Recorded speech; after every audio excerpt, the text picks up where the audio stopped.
Alright, hello everyone, this is Crota giving you Game 4 in the series Puma versus MMA, and this is going to be on Entombed Valley. Really looking forward to this game. These Terran versus Terran matchups have been very close, very nail-biters, just really smart decisions by each of the players, and you could really tell what decision in the game or what moment in the game caused one player to win or lose. Puma spawning on the bottom right hand side of the map with a 2-1 victory or a 2-1 lead in this series. Meanwhile, MMA on the top left side of the map as the red Terran. So this is going to be Terran versus Terran once more in Entombed Valley.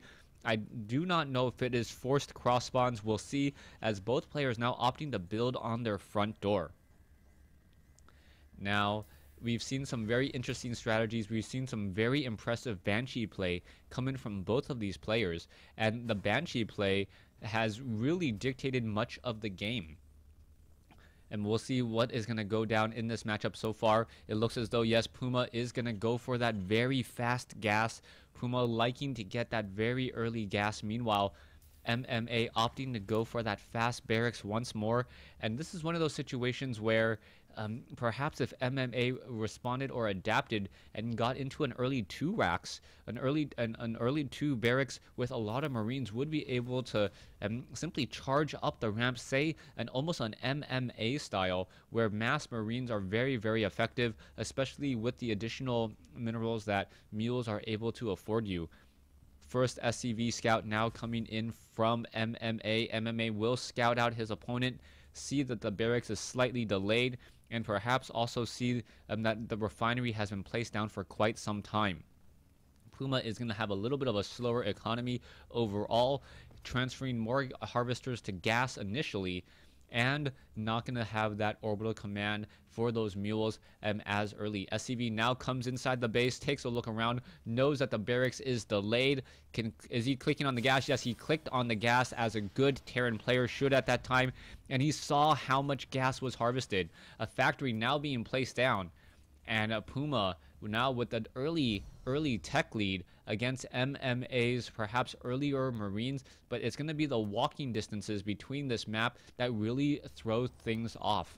We can now see one Marine perhaps looking to make a move across the center of the map, perhaps to shoo away that SCV.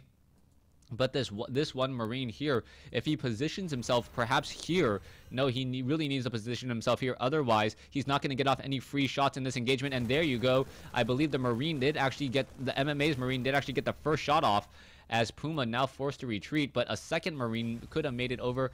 And MMA, if he had actually positioned his Marine here in the brush, still activating the Zelnaga Tower, could have taken out or taken no damage while Puma was still simply trekking and walking towards him.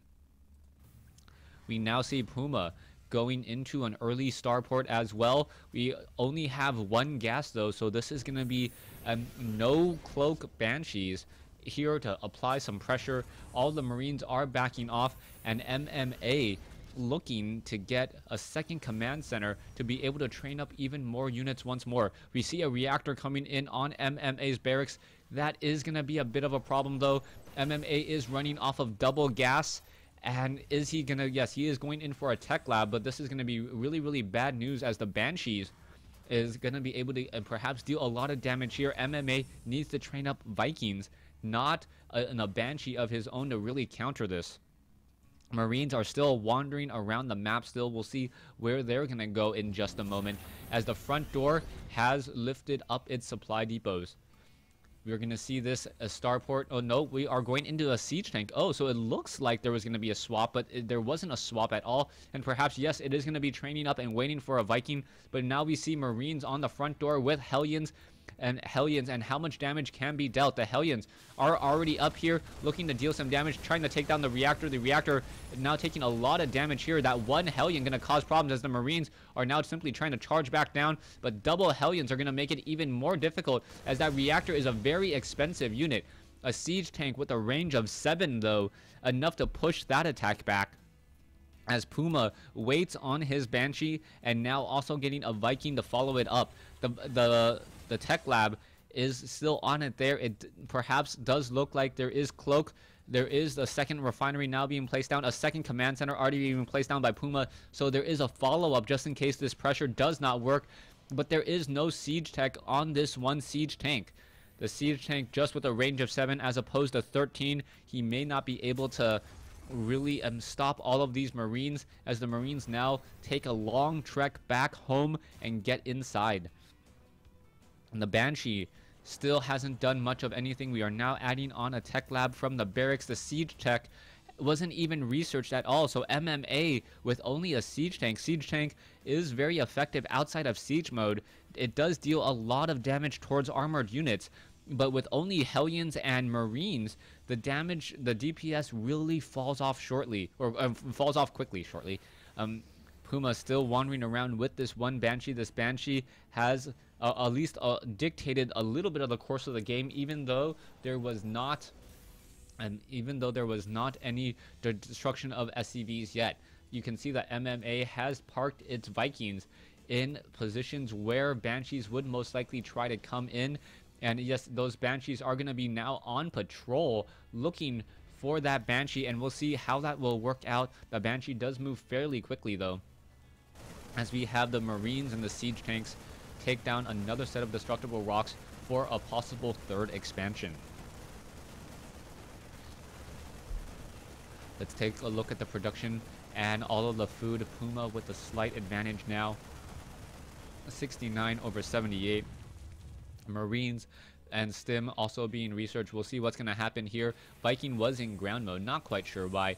Now using that VTOL, taking back to the skies, and now looking to perhaps engage once more. There are Hellions in the center portion of the map. Puma now just running away, as MMA does have siege tech. No, it still does not have siege tech, and won't have it for quite some time, since I don't believe, no, there is still no tech lab on that factory. So he is going into almost a classic Terran bio play with Medivacs Marines and no Marauders, just mass Marines. And is it going to be enough?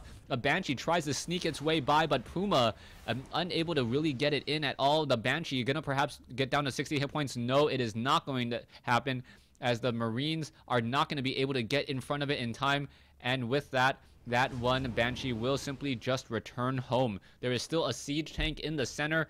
The Banshee, I believe, did spot it a moment ago, as a medevac now coming in around the far side. This one Viking is not patrolling, as the siege tank now needs to run away. It looks like MMA is going to lose this siege tank here, and this is just horrible, horrible timing.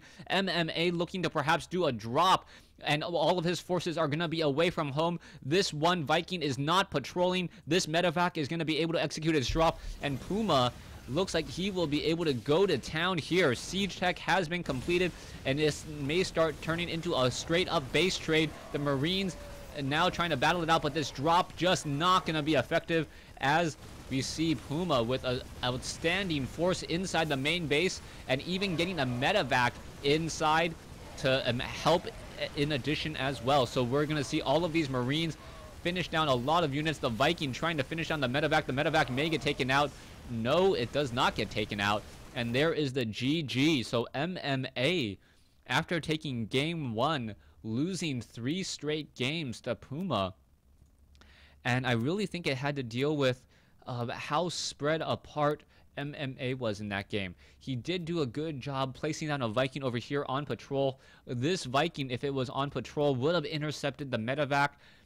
I don't think it would have made that much of a difference, but it would at least still have been good play. On top of that, he left one siege tank by itself in the center with absolutely no escort.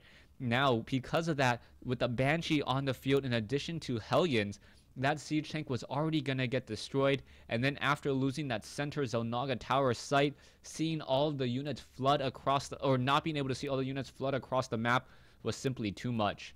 Thanks for watching. Thanks for listening. I hope you guys enjoyed Game 4 and the deciding game in this Best of 5 series between Slayers MMA and Evil Geniuses Puma here on Entombed Valley.